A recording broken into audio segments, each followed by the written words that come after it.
Hello बच्चों, कैसे हो? आपका स्वागत है त्रिपान स्टडी सेंटर में। आज जो हम करने जा रहे हैं क्लास 10th एनआईएस बोर्ड का जो है सोशल साइंस यानी सामाजिक विज्ञान जो चैप्टर करेंगे आज हम 12वां चैप्टर, जिसमें हम करेंगे आज एग्रीकल्चर इन इंडिया यानी भारत में कृषि।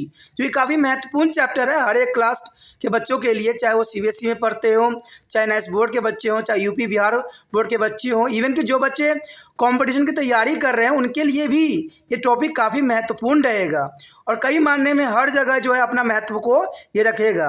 लेकिन आपको पता है, चैप्टर स्टार्ट करने से पहले एक बात जो मैं हमेशा कहता हूँ, जिसको आपको सोचना भी चाहिए, विचार भी करना चाहिए, इवन अमल भी करना चाहिए, वो ये है कि जब भी वीडियो देखिए पूरा देखिए, क्योंकि अधूरा जानकारी सदैव खतरनाक होता है। साथ में एक इंपॉर्टेंट बात ये भी रहता है, अगर आप पहली बार वीडियो देख रहे हो तो लाइक शेयर सब्सक्राइब करना मत भूलना, क्योंकि दोस्तों लाइक कीजिएगा तो बनाने वाले का मनोबल बढ़ता है, सब्सक्राइब कीजिएगा तो इससे ये होता है कि जब भी मैं कोई वीडियो डालूंगा उसका नोटिफिकेशन आपको समय रहते मिल जाएगा। और देखिए, शेयर का मतलब ये होता है कि आपके थ्रू न जाने किन बच्चों को हेल्प मिल जाए, ये आप भी नहीं जानोगे, इसलिए जो है आप शेयर जरूर करो, ठीक है। व्हाट्सएप स्टेटस पे भी लगाओ। दोस्तों एनआईएस सेंटर जो कई मानने में बहुत से बच्चों के लिए हेल्पफुल है, चाहे वो 8th क्लास हो, 9th 10th 11th 12th हो, चाहे वो एनआईएस बोर्ड के बच्चे हों, ठीक है, चाहे बीए एमए के बच्चे हो, सभी क्लासों के लिए कुछ ना कुछ जो है त्रिपान सेंटर में उपलब्ध है। तो इसलिए आपके लिए ज़रूरी है कि आप सब्सक्राइब करके इसको चैनल को जो है सेव कर लो, नहीं तो बाद में अगर रिसर्च करोगे तो शायद आपको ये चैनल प्राप्त ना हो।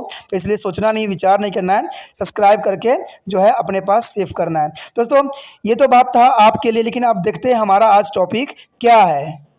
The next topic is the most important here, silent feature of Indian agriculture. Silent feature of Indian agriculture here, subsistence of agriculture. First of all point arrive here, subsistence agriculture. As I mentioned earlier, most part of India have subsistence agriculture. This type of agriculture has been practiced in the Indian for several hundred of years and still prevails in the large part of India in spirit of the large scale change in agriculture practice after independence. There is important substance agriculture here. And the next here, pressure of population on agriculture. Due to the increasing of urbanization and industrialization, about 70% of population is still directly or indirectly depend on agriculture. That is the most important. Pressure of population on agriculture. There are 70% people, the urbanization and industrialization directly indirectly depend on the agriculture. That is important. And the next year, mechanism of farming. Mechanism of farming here, a green revolution took place in India in the late 60s and early 70s. There take place in India is the later 60s and 70s. After more than 40 years of green revolution and revolution in agriculture machineries and equipment, complete mechanism is the still a distant dream. There is the most important mechanism of farming. And the next year depends upon a monsoon. There is the most important factor here, depend upon their monsoon. Since the independence, there has been a rapidly expansion of irrigation of infrastructure. Since the independence, there has been a rapidly expansion of irrigation infrastructure. If there is a large-scale expansion, only about 1/3 of total crop area is irrigated today. There is a third of total crop area irrigated today. As a consequence, 2/3 of crops area is still depend upon monsoon. Third of crops area is still depend upon the monsoon. As you know, monsoon in India is a uncontained and unreliable.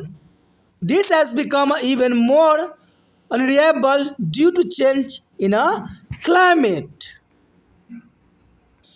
The next one, variety of crops. The varieties of crops, there is the most important. Can you guess why the India has a variety of crops? There is a most important question. Can you guess that India has a variety of crops? Why India has a variety of crops? As I mentioned in the beginning of lesson, India has a diversities of topography and climate on soil. Since India has a both tropical and temperate climate, India has both tropical and temperate climate.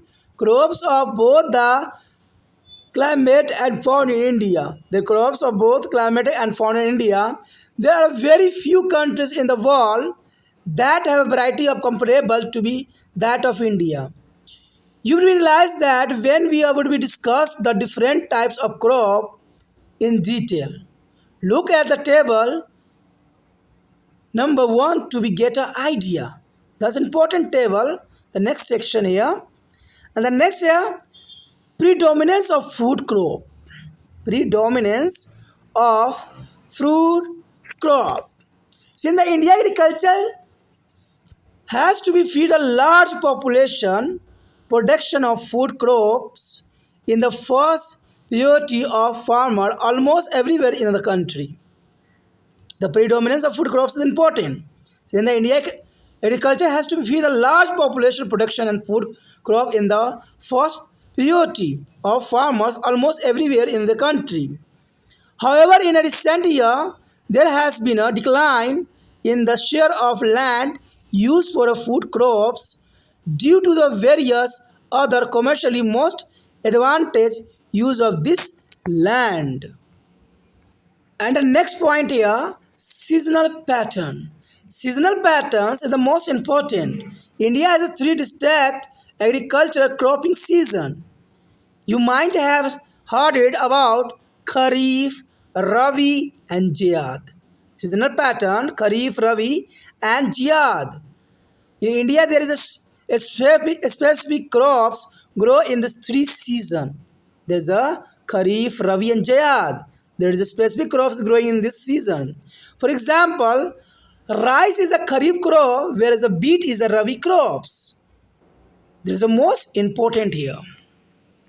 आगे जो हमारे समक्ष आया है बहुत ही महत्वपूर्ण है topic, भारतीय कृषि की विशेषता। देखिए, भारतीय कृषि की विशेषता अगर आप नहीं जानिएगा तो सब कुछ जो है कृषि के बारे में जान के भी आप अधूरे रह जाइएगा, क्योंकि भारतीय कृषि की विशेषता मुख्य तौर पर देखा जाए तो कुछ पॉइंट जो यहाँ पर दर्शाया गया है इसके अंतर्गत आता है। कहते हैं पहली पॉइंट तो यही दर्शाता है कि निर्वाह कृषि, जैसे कि पहले उल्लेख किया गया है कि भारत के अधिकांश भागों में निर्वाह कृषि की जाती है। भारत के अधिकांश भागों में निर्वाह कृषि के लिए जाना जाता है और भारत में इस प्रकार कृषि कई सौ वर्ष की जा रही है। यानी देखा जाए तो भारत में इस प्रकार कृषि कई सौ वर्षों से की जा रही है और यह भारत के बड़े भूभाग पर आज भी किया जाने का प्रावधान किया है। यानी आज भी भारत में जो है बहुत बड़े भूभाग पर आज भी कृषि किया जाता है। यद्यपि स्वतंत्रता प्राप्ति के बाद कृषि में बड़े पैमाने में बदलाव आया है। अगर हम स्वतंत्रता के बाद कृषि की देखें तो कृषि का कायाकल्प ही हो चुका है। कृषि में काफ़ी चीज़ जो है बदल गया है। कृषि करने का ढंग, कृषि के उत्पादन करने का रूल रेगुलेशन, कहते हैं सभी चीज़ जो है बदल के रह गया है। कृषि पर जनसंख्या का दबाव। अब देखिए, कृषि पर सबसे अधिक दबाव पड़ा है तो वो है जनसंख्या का। शहरीकरण और औद्योगिकरण में वृद्धि के बावजूद जनसंख्या का लगभग 70% अभी भी प्रत्यक्ष या अप्रत्यक्ष रूप से कृषि पर ही निर्भर है। यानी कृषि पर जनसंख्या का बदलाव शहरी और औद्योगिकरण की बात करें तो कहते हैं हो जाने के बाद भी जो है 70% लोग जो हैं प्रत्यक्ष अप्रत्यक्ष जो है कृषि पर ही आज भी निर्भर है। उसके पश्चात हमारे समक्ष आता है खेती का मशीनीकरण। यानी खेती का जो है मशीनीकरण करना ये कई मायने में महत्वपूर्ण तो था और ज़रूरी भी था। भारत में हरित क्रांति 8 के दशक के अंत और 17 के दशक के शुरू की जगह ले ली। तो आपको पता है कि हरित क्रांति भारत के लिए कितनी महत्वपूर्ण थी, क्योंकि उससे पहले भारत में इतनी महामारी, इतनी भूखमरी थी जिसकी कल्पना करना संभव नहीं था। लेकिन खेती की मशीनीकरण कर देने के कारण भारत ने हरित क्रांति को प्राप्त किया। कहते हैं हरित क्रांति कृषि मशीनरी और उपकरणों के क्षेत्र में क्रांति के 40 से भी अधिक वर्षों के बाद पूर्ण मशीनीकरण अभी भी दूर का सपना है। यानी देखा जाए इतने वर्ष हो चुके हैं, लेकिन फिर भी हम कृषि में वो स्थान प्राप्त अभी नहीं कर पाए हैं जो हमें कर लेना चाहिए। इवन कि अगर दूसरे देशों के साथ तुलना करें तो अभी भी हम जो है पिछड़े हुए ही नज़र आते हैं, क्योंकि हम अपने आप को कृषि से बहुत दूर करते चले जा रहे हैं।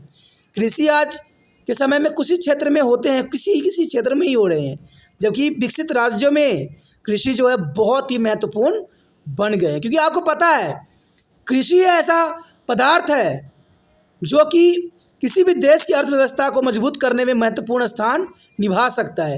लेकिन फिर भी भारत के लोग नहीं समझ पाए हैं, भारत सरकार इस बात को नहीं समझ पाई है, क्योंकि जो कृषि में वृद्धि होनी चाहिए वो शायद अब तक देखने को नहीं मिला है। क्योंकि जब हम भारत से दूसरे देशों में जो है सामानों को भेजेंगे, कृषि के उत्पादों को भेजेंगे, उस दिन जो है हम अल्टीमेट जो होगा हम कृषि पे काफ़ी विकास कर लिए होंगे। लेकिन ऐसा कब आएगा ये देखने वाली समय है, सोचने वाली समय है। उसके पश्चात है मानसून पर निर्भरता। भारत में देखा जाए तो आज़ादी के बाद से यहाँ सिंचाई के बुनियादी ढांचे का तेज़ी से विस्तार किया आवश्यक गया है।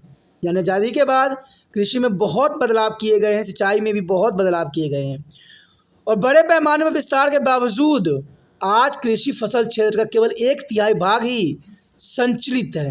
यानी 1/3 भाग में ही जो सिंचाई के द्वारा कृषि की जाती है। परिणाम स्वरूप फसल क्षेत्र के 2/3 भाग अभी भी मानसून पर ही निर्भर हैं। यानी देखा जाए तो अभी भी 2/3 भाग जो है मानसून पे भी आज भी निर्भर है। जैसा कि आप जानते हैं कि भारत मानसून अनिश्चित अविश्वसनीय है, क्योंकि भारत में मानसून का कोई जो है समय काल नहीं होता है, वो कभी भी आ जाती है, जिसके कारण जो है फसल का जो है सुचारू रूप से करना मानसून पर निर्भर नहीं होता है। और ये जलवायु परिवर्तन के कारण और भी अविश्वसनीय हो गया है, क्योंकि आज के समय में जलवायु में जो परिवर्तन देखने को मिला है, आज बरसात ने भी अपनी पैटर्न को चेंज किया है। तो ये बहुत ही महत्वपूर्ण बात है और दुर्भाग्यपूर्ण भी बात है कि मौसम में इतनी बदलाव होना जनजीवन के लिए आने वाला समय में बहुत ही कष्टदायक परिस्थिति उत्पन्न कर सकता है। उसके पश्चात हमारे समक्ष है फसलों के विभिन्न प्रकार। देखिए फसलों के विभिन्न प्रकार, क्या आप अनुमान लगा सकते हैं कि भारत में फसलों के विभिन्न प्रकार क्यों हैं? ये बहुत ही महत्वपूर्ण बात है कि भारत में इतने प्रकार की फसल क्यों। जैसा कि पाठ के शुरुआत में आपने पढ़ा भी होगा कि भारत में जलवायु, असर कृति और मिट्टी विविधता है। भारत में कहते हैं बहुत प्रकार की मिट्टी यहाँ पाई जाती है। तो जैसे जैसे मिट्टी होगी वैसे वैसे फसल का उत्पादन का भी प्रावधान बनेगा, क्योंकि भारत में दोनों उष्णकटिबंधीय और शीतोष्ण जलवायु के क्षेत्र हैं।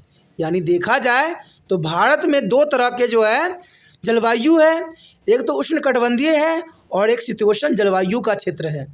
यहाँ दोनों जलवायु की फसलें उगाई जा सकती है, बहुत आसानी से उगाई जाती है। दुनिया में बहुत कम देशों में ऐसी विविधता पाई जाती होगी जैसा कि विविधता भारत में मिलती है। तभी तो मैं हमेशा कहता हूँ कि भारत विभिन्नताओं भरा देश है और हर क्षेत्र में विभिन्नता देखी जाती है। कहते हैं यहाँ पर धर्म के रिगार्डिंग देखिए तो हर तरह के यहाँ पर धर्म के लोग रहते हैं। फसल के रिगार्डिंग देखिए तो हर तरह के यहाँ पर फसल उगाई जाती है। कल्चर की बात करी तो कल्चर भी डिफरेंट टाइप को यहाँ पर मिलेगा आपको। तो भारत जो है विभिन्नताओं भरा देश है और इसका अनुभव आप तब होगा जब विस्तार से फसलों के विभिन्न प्रकार की चर्चा करेंगे, जो कि आने वाला टॉपिक जो होगा वो काफ़ी महत्वपूर्ण होगा, जिसमें हम विभिन्न प्रकार के फसलों को विस्तार पूर्वक चर्चा करेंगे और हर एक पहलू पर विस्तार पूर्वक समझने की कोशिश करेंगे। और इसके लिए आपको त्रिपाण स्टडी सेंटर के हर वीडियो को देखना महत्वपूर्ण रहेगा। उसके पश्चात हमारे समक्ष है खाद्य फसलों की प्राधान्यता। खाद्य फसलों की प्राधान्यता काफ़ी महत्वपूर्ण बात यहाँ रखती है, क्योंकि भारतीय कृषि के माध्यम से देश की बड़ी जनसंख्या को भोजन प्रदान करना होता है। क्योंकि आपको पता है कि भारत जो है जनसंख्या में नंबर 1 हो गया है और इतनी बड़ी जनसंख्या को भोजन प्रदान करना और वो भी 2.6% भूमि पर बहुत ही दुष्कर्म कार्य है। भारत जैसे जैसे जनसंख्या बढ़ रही है वैसे वैसे खेतों की उत्पादन नहीं बढ़ रही है, एरिया हमारा नहीं बढ़ रहा है। हमारा एरिया तो 2.6 ही रहेगा, लेकिन जनसंख्या जो है अपनी कदम ताल कर रखी है। यानी अब चाइना को भी पीछे छोड़ के हम नंबर 1 बन गए हैं। ये बहुत दुर्भाग्यपूर्ण बात है कि इतनी बड़ी जनसंख्या, लोगों में बहुत ही कम जागरूकता फैली हुई है। जब तक लोगों में जागरूकता नहीं फैलेगी, जनसंख्या कंट्रोल नहीं होगा। और इससे भारतीय कृषि के माध्यम देश की बड़ी जनसंख्या का भोजन प्रदान करना आने वाला समय में बहुत दुष्कर्म कार्य हो सकता है। लगभग सर्वत्र भारत में किसानों की प्राथमिकता खाद्यान्न उगाने की ही है। हालांकि हाल के वर्षों में खाद्यान्न उगाने जाने वाले भूमि के हिस्सों में कमी बहुत ही आई है, क्योंकि देखा जाए कुछ वर्षों में जहाँ पर कृषि की जा रही थी वहाँ पर बड़े बड़े भवन बना दिए गए हैं या बड़े बड़े जो है मॉल बना दिए गए हैं। तो आप समझ सकते हो, अगर इसी तरह से हम खाद्यान्न जगहों को जो भूमि का जो है दुरुपयोग करने लग जाएं तो एक समय ऐसा आएगा कि हमारे पास कृषि करने योग्य कोई भी भूमि शेष नहीं रह जाएगा। तो ये बहुत ही दुर्भाग्यपूर्ण बात है और इस पर जो है लगाम लगाने की आवश्यकता है, क्योंकि अन्य वर्जित खेती को ज़्यादा लाभ उन भूमि से ही प्राप्त हो रहा है जो कि आज ठेकेदारों के भेंट चढ़ रही है। तो ये बात बहुत ही इम्पोर्टेंट है, बहुत ज़रूरी है। सरकार को इस पर कदम उठाने की आवश्यकता है, क्योंकि इस पर आम बंदा कदम नहीं उठा सकता है। ये पूरी तरह से जो है सरकार पर निर्भर है कि वो छोटे मोटे जो खेतों की जो रजिस्ट्री होती है उसको बिल्कुल ही बंद कर दे या ठेकेदारों पे लगाम लगाए। नहीं तो आने वाला समय में भूमि की जो जोत होगी बिल्कुल ख़त्म हो जाएगी और भारत में जो है भूखमरी की अवस्था जो पुराने समय में थी दोबारा से लौट आएगी। फिर आप नहीं कहिएगा कि ये बात हमने कहा नहीं। उसके पश्चात है मौसमी पैटर्न। भारत की सबसे बड़ी महत्वपूर्ण बात है मौसमी पैटर्न। भारत के 3 अलग अलग जो है कृषि फसल मौसम है, जिसको आपको पता भी होगा और कई बार एग्जाम में भी पूछा जाता है प्रश्न। खरीफ की फसलें पूछी जा सकती है, रबी की फसलें पूछी जा सकती है, जायद के बारे में आपने सुना होगा। तो ये भारत में 3 तरह के फसलें जो है बोई जाती है, या तो खरीफ की फसल बोई जाती है या रबी की या जायद की। भारत में विशेष 3 फसलों में उगाए जाने फसलों के उदाहरण के रूप में हम अगर चावल देखें तो चावल जो है खरीफ फसल के अंतर्गत आता है। चावल जो होता है खरीफ की फसल के अंतर्गत आता है, वहीं गेहूं का जो है रबी की फसल के अंतर्गत आता है। और जायद की फसल देखें तो आपको पता है कि 2-3 महीनों में ही होती है, जैसे ककड़ी हो गई, जैसे तरबूज हो गया, खरबूज हो गया, ये जो है जायद के फसलों के अंतर्गत आता है। और खरीफ फसल जो होती है चावल के साथ जितने भी फसल लगाए जाते हैं सब खरीफ की फसल आता है। वहीं गेहूं के फसल के साथ जितने भी फसल और भी उगाई जाती है उनको हम रबी की फसल कहते हैं। तो आप समझ गए होंगे इन तीनों फसलों की विशेषताओं के बारे में। तो ये टॉपिक काफ़ी महत्वपूर्ण थी। आगे का टॉपिक जो हमारा दोस्तों होगा वो होगा फसलों के विभिन्न प्रकारों के, उनके तापमान, उनके वर्षा की मात्रा, हर बातों पे विस्तार पूर्वक चर्चा करेंगे और हर एक पहलू को विस्तार पूर्वक जो है समझने की कोशिश करेंगे। तो आप बने रहे त्रिपाण स्टडी सेंटर के साथ। अगर आपको वीडियो अच्छा लगा, समझ में आया, तो आपका भी फर्ज बन जाता है कि त्रिपाण स्टडी सेंटर का हेल्प करना, और हेल्प करने के लिए जो है शेयर करने का एक माध्यम है। जितना हो सके इस वीडियो को शेयर कीजिए, ठीक है। और शेयर करने के लिए कुछ नहीं करना है, यूट्यूब से लिंक को कॉपी करना है और व्हाट्सअप स्टेटस पे लगा देना है, ठीक है। और वैसे लगाने से ये होगा दोस्तों कि जो भी आपके लिंक में होगा, जो भी कॉन्टैक्ट में होंगे, व्हाट्सअप पे होंगे, उनको ये वीडियो मिलेगा। और जिनको ये टॉपिक होगा, सिलेबस होगा, वो निश्चय ही ये जरूर वीडियो देखेंगे और इससे उनको भी समझ में आएगा। अगर आपको समझ में आता है तो उनको भी आएगा। और त्रिपाण सेंटर हमेशा इस बात का वकालत करता है कि आप कभी वीडियो देखो शांत जगह पे देखो, ठीक है, शांत मन से देखो और बहुत ही सुचारू रूप से समझो, तभी आपको ये वीडियो समझ में आएगा। क्योंकि कहते हैं ना, अधूरा जानकारी खतरनाक होती है। तो अधूरा जानकारी वाला काम कभी भी नहीं कीजिएगा। अगर आप काम कुछ और कर रहे हो, वीडियो देख रहे हो, तो शायद आपको समझ में ये बात कुछ भी नहीं आने वाली है, ठीक है। बाद में आप यही कहोगे मुझे समझ में नहीं आई, क्योंकि हमने हर एक बात पर विस्तार पर चर्चा किया है, इसमें कोई दो राय नहीं है, ठीक है। अगर पहली बार वीडियो देख रहे थे चलो सब्सक्राइब करके अपने मोबाइल में अवश्य सेव कर लीजिए, क्योंकि यहाँ पर बहुत कुछ है आप लोगों के लिए। यहाँ पर 8th से लेके MA तक के बच्चों के लिए बहुत कुछ है और आने वाला समय में भी बहुत कुछ प्राप्त आपको होगा। और सारे के सारे वीडियो जो होंगे प्लेलिस्ट के माध्यम से आप बहुत ही सरलतापूर्वक देख सकते हो, समझ सकते हो, ठीक है। इसे सोचना नहीं है। जो रेड बटन आपको दिख रहा है, सब्सक्राइब लिखा हुआ दिख रहा है, उसको सोचना नहीं है, दबाना है, दबाइए और त्रिपाण स्टडी सेंटर के साथ जुड़ जाइए।